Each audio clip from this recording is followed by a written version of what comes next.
حمزة عبد برre walaalkay qaaliga ah waxaa maanta farxad ii ah in aan kugu soo wareejiyay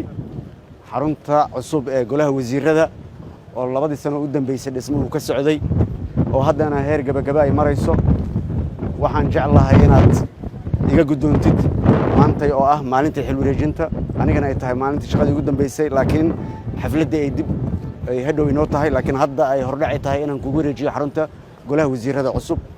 رئيس الوزراء soo dhawow waxaan ku rajeynayaa inaad ku shaqaysid halkaan kugu soo booqdo iyadoo shaqaynayso hadduu Allah subhanahu wa ta'ala idmo رئيس الوزراء waa mahadsan tahay waa xarun runtii aad u weyn oo aad u qiimo badan isla markaana u diyaarsan in xukuumaddu ku shaqayso waxaan runtii rabaa inaan u mahadceliyo dawladda Qatar ee walaalahan nahay oo dhistay waxaanan runtii mashaariic badan oo kale oo ay dhistayna waa jiraan oo ognahay waxaan rajaynaynaa insha Allah in ay dhameystiraan mashaariic kale oo fara badan oo ka rajaynaynaa way maadsan yihiin runtii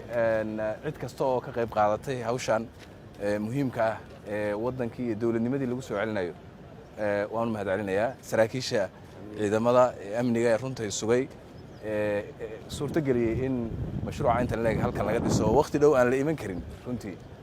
aad iyo aad baa iyagana u mahadsan yihiin ilaahay idankiisa annaga waxaa naga go'an mudan ra'iisul wasaare inaan marka ugu horeysa ee la dhameystiro hawshan waxyaabaha ka dhidhiman inay soo degto xukuumaddu aniguna waan soo degayaa ilaahay idankiisa insha Allah meeshan aad ugu imaan doontaa ilaahay idankiisa aad u mahadsan